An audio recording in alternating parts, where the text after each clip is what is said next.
Hey guys, this is James. And this is Denny from TDB, bringing you guys episode 162. What do we got going on today, James? Yeah, so we have some aged Wuyi tea. This is one of the teas that I actually gave to Denny as a gift when I came back from Taiwan. So we have some very old Wuyi leaves that are, what did I tell you, like 30, 40 years old? Something like that. Doesn't matter. It's older than that. This is some good. So, I have no idea how much, let's see if we can get this kind of better on camera. I have no idea how many grams this is. It's about half the Shibo. Yeah, maybe a little bit more than that even. So, but this tea ends up brewing up really mildly, and so I really enjoy it like this. I tend to brew these a little bit lighter than I think James does. And one cool thing about tea is that there's not really a particular right or wrong way to do it, and it's really about your preference. So yeah, absolutely. A little bit of gunk, so we'll rinse this off. Yeah. And I am agitating a little bit, but already we're getting some great aroma out of this. So to you, does this smell like? Because we've just actually brewed a bunch of Wuyi teas recently on TDB. Right. Does this remind you of those teas at all? Or? Actually, this I think it's definitely has that Wuyi vibe to it, but I'd say it's probably more on the outskirts of the Wuyi flavors. Mm-hmm. It feels more like a roasted Oolong to me than a Wuyi in parts, and I think that's because of the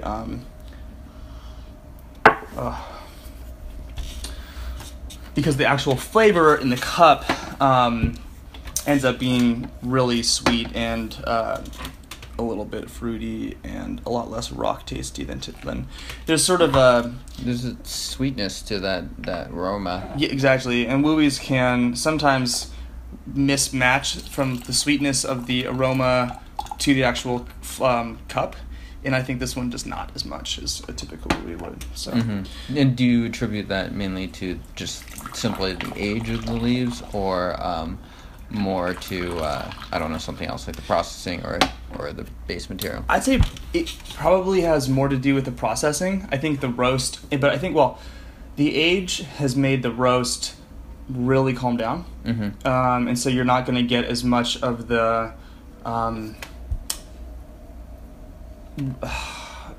The other notes in the tea are gonna pop up a little bit better. Yeah. Kind of like the previous episode, actually, we reviewed that tea Little Han, where it's like, oh man, we could tell there's a really good tea in there, but it's just still really, really roasty. Yeah. And this is sort of this the opposite. This is kind of gotten to that point. Yeah. Just incredible aroma. This is really delicious, and let's enjoy. Cheers.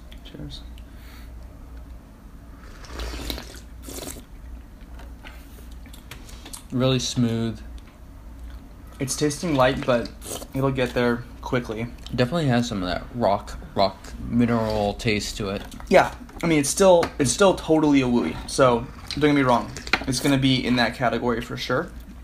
But some of the Wuyis are just like all roast with aftertaste of rock taste, and they're young, and there's nothing wrong with that. This one I like that it's a little bit more diverse than your typical Wuyi, and we're already getting a much redder color out of that. So yeah, I'll turn the heat on that, and let me take a smell of this.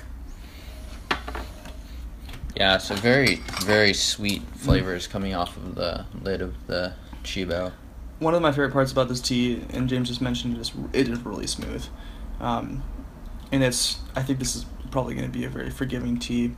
So, unfortunately, it might be a little bit more expensive and harder to procure because it's older, but at the same time, it's a much more forgiving and relaxed tea. So, but it has like a lot of really interesting notes to it. So, yeah, absolutely. Cheers.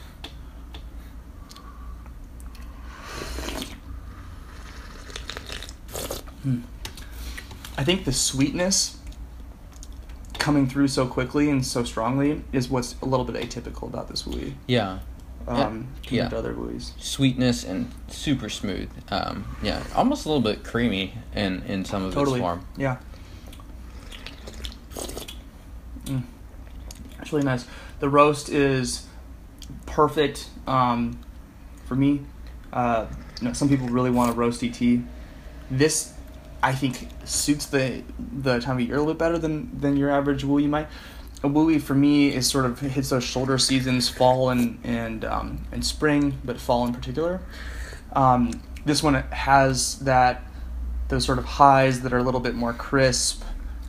The sweetness, I don't know, it's a little bit more engaging, and I think that it suits summertime a little bit better. So. Mm-hmm. Yeah, and for me, I think I could drink this tea anytime. This tea is so smooth sailing that it's really like, if I wanted it as like a casual drink, I could brew it up very easily and enjoy drinking it just about any day, I think. I get like a really wonderful golden raisin sweetness from it. Yeah, it has some sort of like dry fruit sweetness, which is what a raisin is. So indeed it is. Well done, sir. Thank you. But whereas maybe, some other teas might be a little bit more apricot-y, this has that.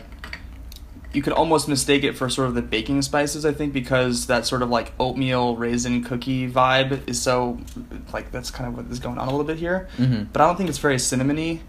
The cassia aspect of it's not quite as strong there. I think it's more of that sort of sweet raisin, dried fruit vibe. And one thing I would add also is, one question I would also have is, do you think this would be a friendly tea to someone that may not be as exposed to serious tea? Totally. And it's just a pure function of the smoothness of it, frankly. Yeah. I mean, in the same way that a young raw puer, it might blow someone on their butt. Their ass. He said it. And then I give the thumbs down. He's getting, no particular reason. We need to cut like the thug life thing happening. Where it goes like glasses on.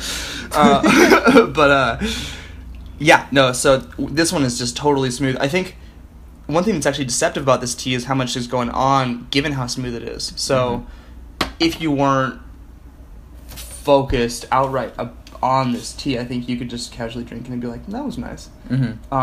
So it's sort of like, I don't know what a good analogy would be, but in the way in which you want sort of some presentations to not even, don't even realize that you're, let's say, reading a book. You're so immersed in the experience until you like kind of step away from it and you're like, wow, that was a really engaging experience I just had. I was totally lost in it. So this is a flow tea. Flow tea, there you go. But one thing I think Denny touched on is that this tea is very friendly, and you could approach it in a lot of ways. There's a lot of different nuances you may or may not pick up on. But compared to other aged teas, such as aged puer, for instance, I think this is a far more approachable beverage for someone that is unfamiliar. Totally. Yeah. Even though those aged puers are going to have a smoothness to them that is going to, because it would come from the age, this tea's actual flavor profile itself, the sweetness of the raisins, the bit of the roast, it's kind of comfortable. I think that is one reason why it would help a new tea drinker. Why are you making that face? Oh, I was just going to say, not everyone wants to lick grandma's basement, which is pretty much what drinking old puer is. Take that home, kids. Yeah.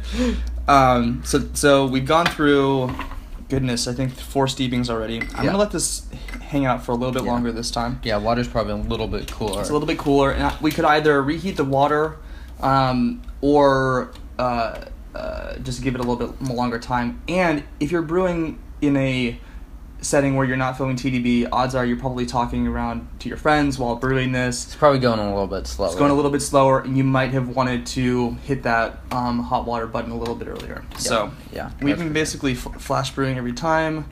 I'd say that the quality of the leaf here is incredible, and you can see even now it's dying off a little bit. How many tea steeps do you normally get out of this tea? Approximately. Man, I'd say probably eight really, really like strong steeps, and then I'll do another 2 a couple hours later, and then I'll throw it in iced tea. Gotcha. Yeah. So you can get quite a bit out of this. And it's, for me, this is a gift. It has a little bit more of a value to it personally, sentimentally, just because it comes from James's experience having drank it. it's aged. Don't read into this. I hate James, but and so I tend to when I find a tea like this that I'm just kind of I find it really appealing, I will tend to do everything I possibly can to kind of get through it. And I mean, I'm the same way. If there's a tea that I really am fond of, I will steep it a bunch, take a break, steep it a bunch more, right, and then toss it in some sort of tumbler situation. Yeah. In terms of the roast and stuff, it's still staying nice and dark, so the green is pretty much gone completely. Mm-hmm. But because of the age, the roast has really relaxed. Absolutely, yeah. So, what do you think about this one overall, James? I like it. I think it's a very, very, very comfortable tea for me to drink, which is kind of goes back to what I said earlier about just being able to drink it every day. And I really like just aged oolongs in general because, like, I like aged pu'er too, but aged pu'er tends to be very expensive. And, like, this is a really wonderful, mellow tea that makes me feel very calm. And has a very comforting profile to me, so I'm a fan. Yeah, and in terms of the placing this in the category of Wuyi, where do you think it would be placed? Where would you put it? Well, it definitely tastes like a Wuyi, which is cool because it's an aged tea as well. Like right. it fits sort of both of those. It wears both those hats very nicely. Yeah, so I don't know. I don't get like we've had some really complex Wuyis a few episodes back. That I think are probably better base material than this, but for me they would definitely occupy different niches. Like those teas I would be like, oh, I have to really pay attention to this. I have to get the absolute most out of this session. This tea is a little bit lesser in some sense, but it has an aged taste that I would drink this tea more often, for instance. Totally. This has basically become my daily drinker, and I'm not using as much leaf. I'm using a smaller vessel. And so for me, it makes it easy to preserve the overall quantity of tea. Yep. We're going to give this one last brew real quick. Hopefully we're not running out of time, James. Yeah, which we are. Where could someone find out more about TDB, Denny? Check us out on tdb.org. Google us, TEADB.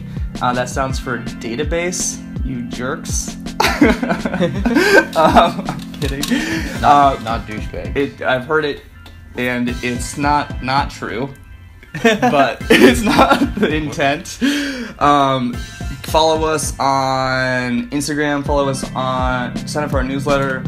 We're on Twitter and Facebook, of course. But hit the blog, comment on the blog, comment down below. Of course, subscribe to the YouTube channel. And we're going to go ahead and enjoy this last cup. Yep. And we'll see y'all